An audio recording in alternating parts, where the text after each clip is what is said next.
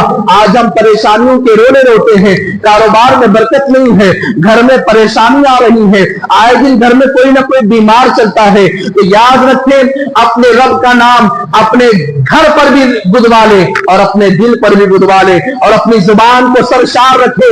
جو زبان اللہ کے ذکر سے سرشار رہتی ہے اللہ تبارک و تعالیٰ اس زبان والے بندے کو اپنی برکتوں کے حصے عطا فرماتا ہے۔ اور اتنا ہی نہیں، زبانی جمع خرچ نہیں، بلکہ بخاری شریف کی حدیث پاک ہے، آخر میں یہ حدیث پاک موجود ہے جس کو ختم بخاری میں علماء بیان کرتے ہیں۔ اللہ کے حبیب صلی اللہ تعالی علیہ وسلم نے ارشاد فرمایا، قال رسول اللہ صلی اللہ علیہ وسلم کلمتان حبیبتان الی الرحمن خفیفتان علی اللسان ثقیلتان فی المیزان سبحان اللہ وبحمدہ سبحان اللہ العظیم۔ مطلب معنی کیا ہوا؟ معنی یہ ہے کلمتان حبیبتان الی الرحمن، دو کلمے اللہ کو بہت پسند ہے، اور خفیفتان علی اللسان، زبان پر بہت ہلکے ہیں، ثقیلتان فی المیزان، کل قیامت کے دن میزان عمل کا ترازو رکھا جائے گا تو اس میزان کے پلڑے میں بندوں کی نیکیاں اور گناہ تولے جائیں گے، تو اس میزان عمل کے ترازو پر وہ دو کلمے بہت بھاری ہیں، وزنی ہیں، نیکیوں کے پلڑے میں رکھے جائیں گے۔ اور وہ کون کلمے ہیں؟ سبحان اللہ وبحمدہ سبحان اللہ العظیم، اللہ اکبر۔ اس کی بڑی فضیلت ہے، بخاری شریف کے حدیث پاک میں آیا ہے جب کبھی بندہ ان کلمات کو اپنی زبان سے پڑھ لیتا ہے تو اللہ کا عرش جھومنے لگتا ہے۔ اللہ ارشاد فرماتا ہے اے عرش رک جا، وہ عرش عرض کرتا ہے مولا زمین پر تیرے بندے نے تیری ایسی تسبیح بیان کی ہے، تیری ایسی تحمید تسبیح بیان کی ہے، تیری ایسی تعریف کی ہے، مولا میں اس وقت تک نہیں رکوں گا جب تک کہ اس بندے کی مغفرت نہ ہو جائے، جب تک کہ اس بندے کی نجات نہ ہو جائے۔ اللہ اکبر۔ وہ کلمے یہ ہیں سبحان اللہ وبحمدہ۔ آپ تمامی حضرات سے میں گزارش کرتا ہوں، ایک درد مندانہ اپیل کرتا ہوں کہ میں 3 مرتبہ ان کلمات کو پڑھاؤں گا، آپ پڑھیں تاکہ یاد ہو جائے اور اپنے ذکر میں اپنے معمول میں اس کو رکھ لیں۔ صبح میں فجر کی نماز کے بعد ہر ایک بندے مومن کا ایک طریقہ ہوتا ہے کہ کچھ وظائف پڑھ لیا کرتے ہیں، تو پہلے استغفر اللہ ربی من کل ذنب واتوب الیہ 100 مرتبہ پڑھ لیں، پھر اس کے بعد 100 مرتبہ اس تسبیح کو پڑھیں سبحان اللہ وبحمدہ سبحان اللہ العظیم، اور پھر 100 مرتبہ درود پاک پڑھ لیں، اور صلی اللہ علی محمد صلی اللہ علیہ وسلم۔ یاد رکھیے یہ اپنے معمول میں رکھیں۔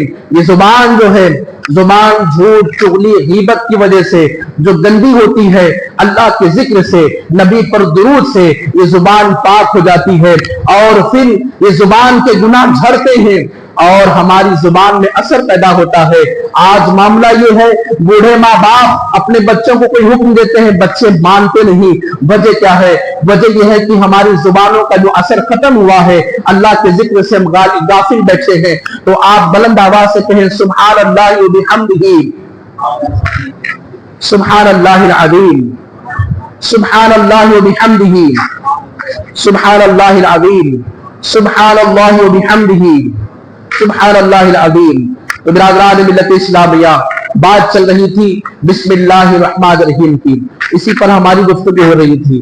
یہ وہ آیت مبارکہ ہے جو 114 صورتوں میں، سورہ توبہ کے علاوہ 113 صورتوں میں، سورت کے شروعات میں سب سے پہلے بسم اللہ شریف قرآن پاک میں ہے۔ تو بندہ ہر کام سے پہلے، اپنے جائز کام سے پہلے اگر اس کو پڑھ لیتا ہے تو اس کی برکتیں اس کی زندگی میں میسر آئیں گی۔ برادران ملت اسلامیہ، اب آئیے اپنی گفتگو کو میں سمیٹ لوں۔ اللہ کے رسول صلی اللہ تعالی علیہ وسلم نے جس کو سیف اللہ کے خطاب سے نوازا، حضرت خالد بن ولید ہے۔ خالد بن ولید کے پاس کچھ لوگ آئے، صحابی رسول ہیں، کچھ لوگ آئے اور آ کر کے کہا فلاں علاقے میں یہودیوں نے، عیسائیوں نے مسلمانوں پر ظلم کیا اور مسلمانوں پر جبر کیا، کیا ہم وہاں جا کر کے مسلمانوں کے ایمان کی اور مسلمانوں کے جان کی حفاظت نہ کریں؟ حضرت خالد بن ولید نے ایک دستہ تیار کیا، کچھ لوگوں کو لے کر کے وہاں پہنچے، اور گھمسان میں جو جنگ ہوئی اللہ نے غلبہ عطا فرمایا، مسلمانوں کو اللہ نے غالب کر دیا اور وہ مغلوب ہوئے۔ اور یقیناً قرآن پاک کی آیت ہے وَلَا تَهِنُوا وَلَا تَحْزَنُوا وَأَنْتُمُ الْأَعْلَوْنَ إِن كُنتُم مُؤْمِنِينَ، گھبراؤ نہیں، غم نہ کرو، تم ہی غالب رہو گے اگر تم مومن ہو۔ تو حضرات محترم، جب حضرت خالد بن ولید ان عیسائیوں پر غالب آتے ہیں، قلعے کے اندر ان لوگوں کو قید کر دیا، قلعے کے ارد گرد مسلمان پہرا دے رہے ہیں، اندر سے ایک عیسائی پادری باہر آتا ہے، آ کر کے کہتا ہے مسلمانوں تمہارا امیر کون ہے، میں ملنا چاہتا ہوں۔ لوگوں نے کہا ہمارا امیر تو خالد بن ولید، کہا میں ملنا چاہتا ہوں۔ جب حضرت خالد بن ولید سامنے آئے، کہا ما فعلت، کہا کیا بات ہے، بولو کیا کام؟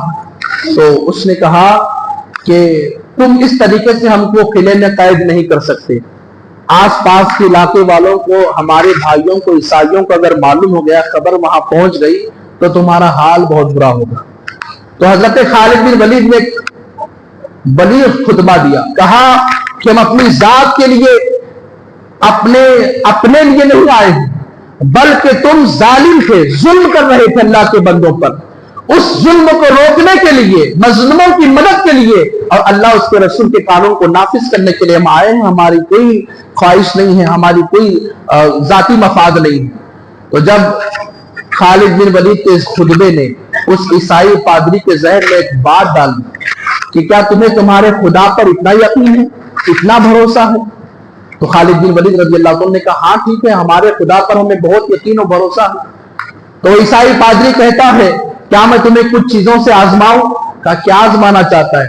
کہا کہ میں ایک زہر کی بوتل دوں گا، اگر تم زہر پینے کے بعد بچ گئے تو میں سمجھوں گا کہ تمہارا خدا سچا ہے، تمہارا رسول سچا ہے، تمہارا دین اسلام سچا ہے اور تم سچے ہو، اور اگر تم زہر پینے کے بعد مر گئے، جس گروہ کا امیر، سپہ سالار امیر مر جاتا ہے تو وہ قوم کو قیدی بنا دیا جاتا ہے، کیا شرط منظور ہے؟ کہا ٹھیک ہے لاؤ زہر۔ حضرت خالد بن ولید نے کہا لاؤ زہر پی لیں گے۔ وہ عیسائی پادری قلعے کے اندر جاتا ہے، ایک زہر کی بوتل کو لاتا ہے، حضرت خالد بن ولید نے ہاتھ بڑھایا تو وہ عیسائی پادری کہتا ہے رکو تھوڑا اس کا نظارہ تو کرا دوں کہ کتنا بڑا زہر قاتل ہے۔ چند قطرے زہر زمین پر گراتا ہے، ہری ہری گھاس پر جب وہ زہر کے چند قطرے گرتے ہیں تو گھاس جل کر کے خاکستر ہو جاتی ہے، اس کے اندر سے دھواں نکلتا ہے اور وہ عیسائی مسکراتا ہے۔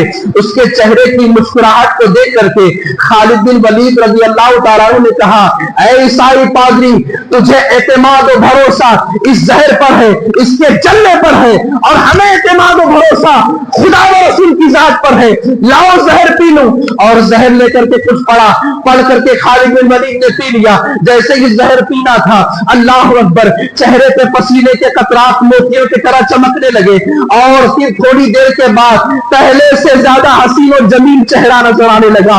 خالد بن ولید جب مسکرانے لگے تو وہ عیسائی پادری کہتا ہے اے خالد بن ولید، میں مان گیا کہ تمہارا خدا سچا ہے، تمہارا رسول سچا ہے، تمہارا دین اسلام سچا ہے۔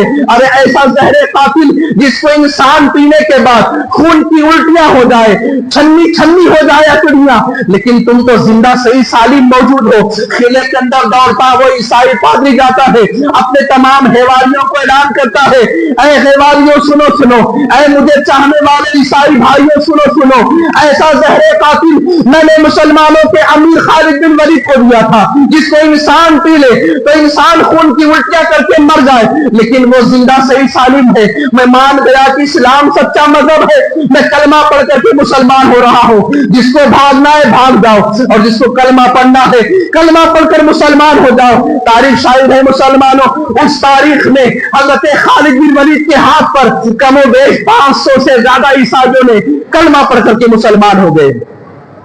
حضرت خالد بن ولید سے پوچھا گیا خالد بن ولید صحابی رسول بتائیے آپ نے کون سا وظیفہ پڑھا تھا؟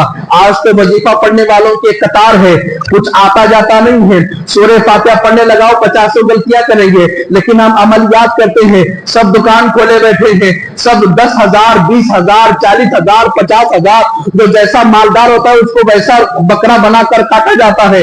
جو اچھے سچے عامل ہیں میں ان کو کچھ نہیں کہتا، لیکن جو ڈھونگی ہے، جو اس کو ذریعے ماس بنا بیٹھے ہیں، اللہ اکبر، ان پر تو یہاں بھی اللہ کی لعنت ہے، اور صبح جب قبر میں جائیں گے وہاں بھی فرشتوں کی ٹھکائی ہوگی، اور پھر جب حشر میں جائیں گے تو ایک ایک پائی کا حساب دینا ہوگا۔ برادران ملت اسلامیہ، آؤ ذرا دیکھو، حضرت خالد بن ولید سے پوچھا گیا کہ وہ کون سا عمل تھا، وہ کون سا وظیفہ تھا جو تم نے پڑھا تھا؟ تو حضرت خالد بن ولید کہتے ہیں میں کوئی لمبا چوڑا وظیفہ نہیں، بلکہ اللہ کی ذات پر یقین و اعتماد کر کے بسم اللہ الرحمن الرحیم پڑھ لیا اور پی لیا تھا۔ آج ہماری قومی بسم اللہ پڑھتی ہے، ہمارے نوجوان بسم اللہ کب پڑھتے معلوم ہے؟ جب کیرم کی گولی ہاتھ میں ہوتی ہے، مولانا اس سے پہلے میں ہار گیا تھا، اس بار بسم اللہ پڑھ کر کھیلوں گا تو پھر جیت جاؤں گا۔ اب تو کیرم اللہ اکبر بہت دور کی بات ہے، اب تو لوڈو چل رہا ہے، فری فائر چل رہا ہے، اب تو پب جی چل رہا ہے۔ نوجوان نسل کے ہاتھ میں یہ موبائل نہیں بلکہ زہر قاتل ہے۔ اللہ اکبر۔ ماں باپ فکر نہیں کر رہے، ماں باپ تو آفر دے رہے ہیں، بیٹا اگر 10ویں کلاس میں اگر 10th میں اچھے نمبرات سے پاس ہو گیا تو تجھے اسمارٹ فون دلاؤں گا۔ فون دلانا کمال نہیں ہے، بچے کے ہاتھ میں جو فون ہے بچے پر اور اس فون پر کنٹرول رکھنا کمال ہے۔ برادران ملت اسلامیہ، آج دیکھیں ماں باپ فکر کریں اپنے بچوں کے حوالے سے، یہ موبائل جو ہے انسان کو تباہ کر رہا ہے۔ حضرات محترم، موبائل اگر صحیح استعمال کیا جائے تو یہ موبائل ہمارے لیے بہت اچھا آلہ بھی ہے، اور اگر اس کا مس یوز ہوگا تو اللہ اکبر تباہی کا ٹھکانہ بھی ہے۔ اللہ تعالیٰ مجھے آپ کو عمل کرنے اور پھر قرآن پاک پڑھنے، اللہ کا ذکر کرنے کی اللہ توفیق عطا فرمائے۔ وقت نہیں ہے ورنہ اور کچھ گفتگو ہوتی۔ اللہ تعالی ہم تمام کو کہنے سننے سنانے سے زیادہ عمل کی توفیق عطا فرمائے۔ استغفر اللہ ربی من کل ذنب واتوب الیہ۔ جتنی باتیں ہوئی ہیں مولا سب سے پہلے مجھے عمل کرنے کی اور اس کے بعد آپ تمامی حضرات کو عمل کرنے کی اللہ توفیق عطا فرمائے۔ حق لا الہ الا اللہ محمد رسول اللہ صلی اللہ علیہ وسلم۔